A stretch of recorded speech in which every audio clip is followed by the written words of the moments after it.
Mangwanani akanaka vedare tinokukamuchirai zvekare kune chimwe chirongwa pano paZim Facebook Secrets and Confessions. Tadzoka zvekare nemamwe mamessages. Regai tibva tapinda mumamessages edu atadzoka takakubatirai.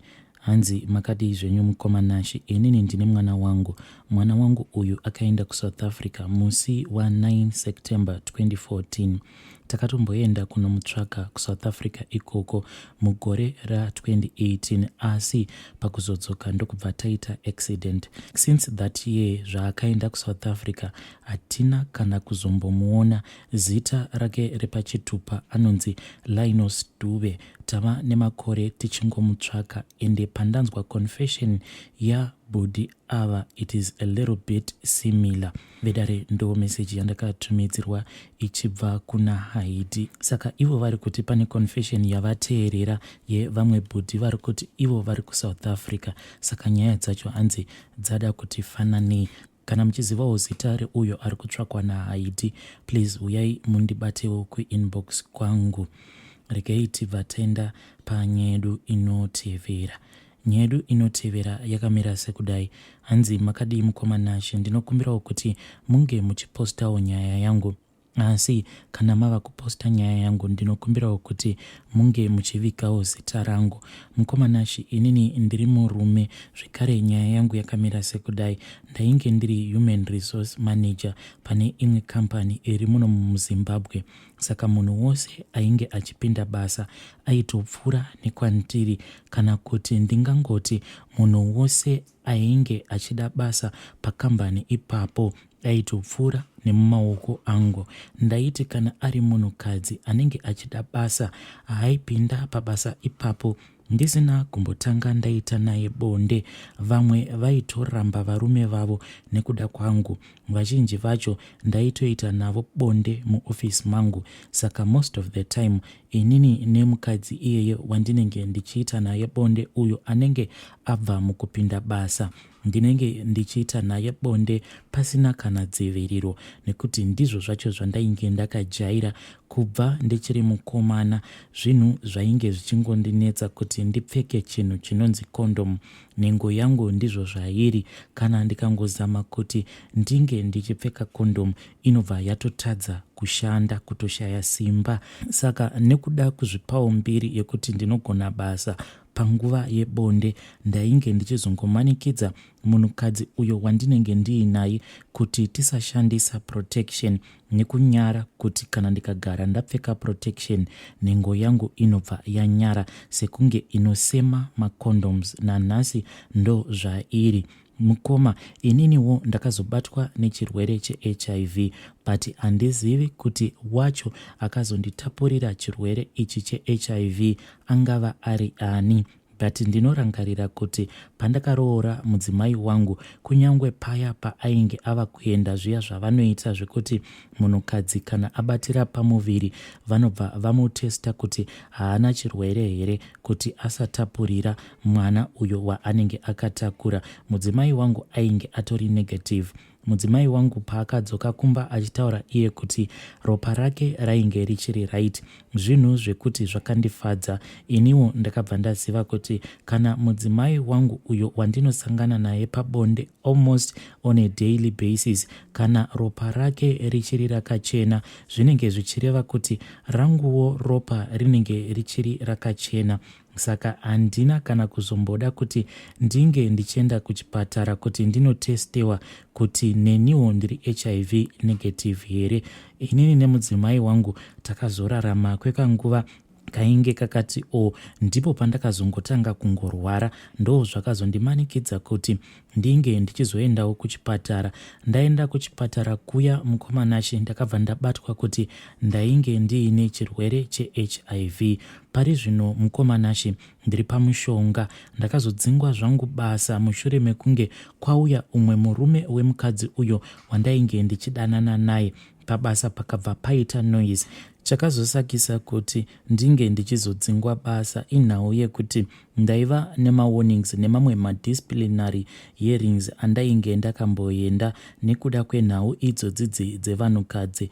Vamwe zvavaiita ndezvekuti taiti kana tadanana umwe wacho aibva azorwadziwa mushure mekuona kuti ndine umwe munhu munyowani wandinenge ndava kudanana naye. Saka vanhu ava vainge vava kukonzeresa kuti ndisakwanisa kushanda basa rangu mune mazvo, ndokubva ndazodzingwa zvangu basa mushure mekunge ndarwidzana neumwe murume uyo ainge auya kuzoita noise neni pabasa mushure mekunge awanikidza mamwe mamessages mufoni yemudzimai wake. Ndokubva aziva kuti munhu ainge achitaura nemudzimai wake ainge ari inini. Kubva ipapo mukomanashi handiwane basa. Ende rimwe dambudziko randava kusangana naro handizivi kuti iyo nhengo yangu yanga yagara itori neproblem here, because pandainge ndichiri mukomana pandakatangawo kutamba nevasikana ndipo pandakabva ndaona kuti nhengo yangu yaingoti kana ndikazama kuti ndinge ndichipfeka protection yaibva yatorara, kutorara chaiko. Ndipo pandakazotanga kuzvijaidza kuti inini ndiri munhu anongoita yakadaro. But now mukoma zvava kuitika ndezvekuti for the past few months ndiri kuona kuti condition yangu iri kuramba ichingowedzera. Ende dambudziko iri handizivi kuti ringarapikawo sei. Ndambozamawo kunwa maguchu akasiyana siyana. Ndava kutotya kuti kana ndikaramba ndichingonwa maguchu awa zvinokwanisa kuzogumisidzira zvandiafekta utano hwangu, because nemapiritsi awo andiri kutora handione sekunge zvinopindirana nemaguchu awa andiri kuramba ndichingonwa, nekuti ndinoti kana ndapedza kunwa maguchu iwawa pane zvimwe zvandinotanga kunzwa mumuviri mangu, ndinoita like ndinonzwa kupera simba. So but ndikaita nguva ndisinganwi mishonga iyi inonzi ndiyo inopa murume simba panguva yepabonde kana kuti yekusimbisa musana, hapana kana chimwe chandinombonzwa mukati menyama dzangu. Saka for the past few months ndakatanga kuona kuti kana ndiina vadzimai vangu paya patinenge tichiita bonde tinokwanisa kutotadza kupedza kuita bonde racho, iyo inenge yatorara. Kumashure uko yaimboti kana ikarara saizvozvo ndaiva nenzira dzangu dzandaiziva kuti kana ndikaiita so inotomuka chete, but now condition yacho iri kuramba ichingoita worse. So zvakaitika ndezvekuti mazuva awo adarika inini namadhamu tainge tichizama kuti tinge tichiita bonde for the first time mukoma. Takabva tatotadza kutoita bonde zvamuchose. Iyo nhengo yangu pachayo kunyange zvayo isiri mumudi yekuti iri kuda kushanda basa, inhengo yekuti inenge iinewo saizi iri nani, but zvakazoitika mazuva awo adarika yakabva yatanga kutodzoka kuita diki. Ende izvi zvakangoitika inini namadhamu tichizama kuti tinge tichiita bonde. Ivo madhamu vakabva vatanga kupopota vachiti kune umwe munhu akakusunga chete. Ini mukoma handizivi kuti ichokwadi here ichi chandakaudzwa namadhamu. Ende kana zvichinzi kune umwe munhu akandisunga, nevanhu vose vandakadanana navo handikwanise kususpekta kuti wacho angava akandisunga anenge ari ani, because vakadzi vacho vakawandisa vandakadanana navo. Mukomanashi inini pari zvino ndiri pakushushikana chaipo. Imba yangu ndanga ndisiri kuda kuti inge ichiparara nekuda kwekuti mudzimai wangu munhu akazvibata. Kunyangwe paakazoziva kuti ndizvo zvavapo inini naye tichararama tiri pachirongwa, hana kana kumbogara apopota kana kuita sei. Akangochema chete akati, Mwari, ndinokumbirawo kuti munge muchindichengetedza kusvika vana vangu vakwanisa kupedzawo zvikoro zvavo. Kana ndikazofa zvangu, vana vangu vayaruka vava kukwanisa kuzvishandira vachidyawo vachiguta, zvinenge zviri nani. But kubva ipapo hapana mudzimai wangu paakazombondiblema zvekare kuti ndini ndainge ndakaunza chirwere mumba. Ndokusaka ndiri kuti condition iyi yandava kusangana nayo, iye ari kuti zvino kana zvikaramba zvakadai muri kufunga kuti tinge tichizozvifambisa sei. Mukoma, ndinokumbirawo kuti mundisvitsirewo nyaya yangu kune vedare. Kana kuinewo munhu anokwanisa kundigadzira kuti nhengo yangu itange kushanda zvekare, nekuti zvacho izvi zvandava mukoma hazvichagamuchiriki. Ndangova murume wezita. Ini ndatambura mukoma, handidi kana kunyepa. Ndiri kutsvakawo rubatsiro kubva kwamuri vedare. Ndiri mutadzi, asi ndinokumbirawo kana kuine muprofita kana n'anga inokwanisa kupedzawo dambudziko rangu. Please mukoma, ndakumbira. Vedare ndo meseji yandakatumidzirwa ichibva kuna mukoma vedu. Hanzi ndiri kukumbirawo kuti munge muchindibatsirawo nemaremedies anokwanisa kuita kuti nhengo yangu inge ichiwana simba sesimba rayaiva naro kudhara. Hei, zvakangoma hazvo vedu we, asi ndiyo confession yavo. Ngativabatsireiwo mucomment section. Regai tibva taenda panyaya yedu inotevera. Hanzi, makadii zvenyu mukoma Nashi? Inini ndiri murume ane makore 30. Mumba medu tiri 2 ende ndini mukomana mukuru. Ndinoitawo zvekurekodha mamusic videos. Ndiro basa rangu randinoita. But ndine tumwewo tumabasa twandinongoitawo paside wo as a side hustle. But basa randinodawo kuti ringe richizondichengeta inini nemhuri yangu nemunun'una wangu ndiroro iro randinoita rekurekodha mamusic video. Mukushanda kwangu ndakasangana neumwe musikana uyu aiva nechipo chekutamba.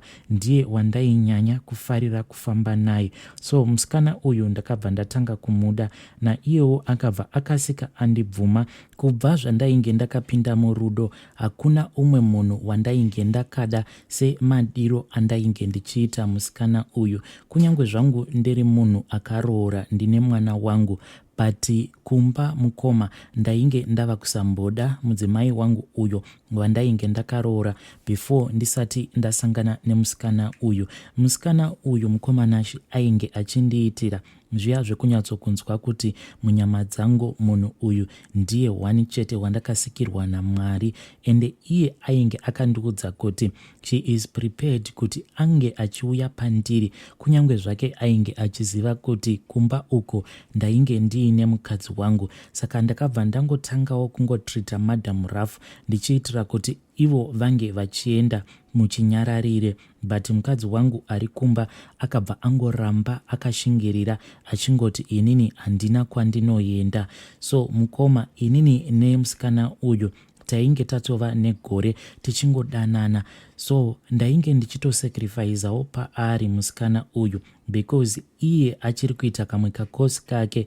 Ndainge ndichitoshingirirawo kuti ndimurakidze kuti ndinomuda because pano nepapo iye ainge achimbondiudza kuti kana inini zvangu zvikaita bho, iwewe handikukanganwe because of the way that you take care of me. Nyaya yavapo mukoma ndeyekuti recently ndakati ndiri kumba kwake apa ndainge ndatosiya madam vachichema vachiti mumba hamusisina kana chikafu. Apa ndaiva nekamwe kamari kangu kashoma kandainge ndiinako. Ndakabva ndaona kuti sezvo ndiine appointment nemusikana wangu uyo wandainge ndava kutotora semukadzi wangu wechitu, ndakabva ndati sezvo iyewo aiva nezvake zvaainge achichema nazvo, ainge achindiudza kuti musoro wake wainge wagarisa usina kurukwa. Saka ndakabva ndaona kuti madhamu vanonzwisisa, regai ndiende uko kuimba diki sezvo kuriko kwandichiri kuzama kuti ndinge ndichiumbiridza.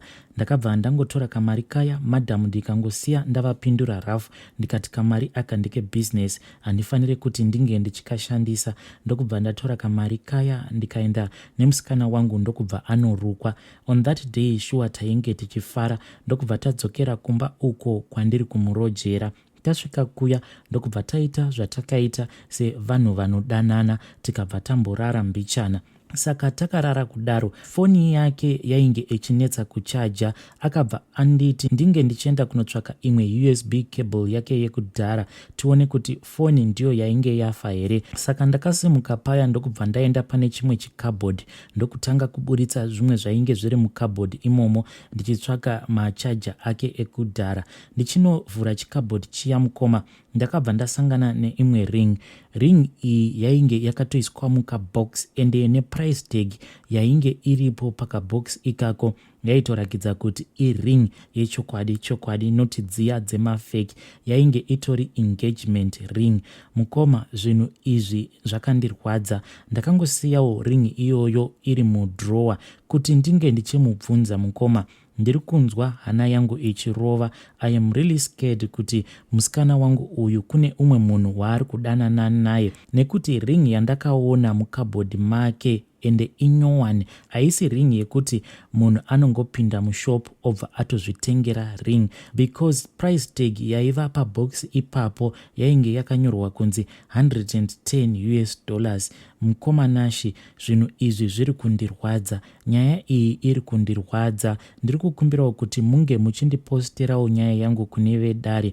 Musikana uyu ndiri kutomuda zviya zvekutomuroora, but izvi zvandazosangana nazvo mumba make zvava kundiwodza mwoyo. Pandainge ndichifambidzana naye musikana uyu, pane vamwe vainge vachitondiudza kuti simbi yako iyi haisi yezera rako. Nawo ndava kutya kuti pamwe vanhu pane zvavainge vachitoona pamusikana wangu iyeye. Ndinokumbirawo kuti munge muchindiposterawo nyaya yangu. Ndinorwadziwa nemashungurudziro andainge ndichiita mukadzi wangu kana kuri kunzi musikana uyu anga achinditamba zvake metsi. Please ndipostereiwo nyaya yangu kune vedare. Hey vedare, ndo message yandakatumidzirwa ichibva kuna mukoma vedu.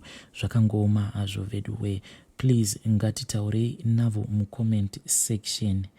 Vedare, ndo mamessages andanga ndakakubatirai. Ngatisanganei zvekare mune zvimwe zvirongwa zvinotevera.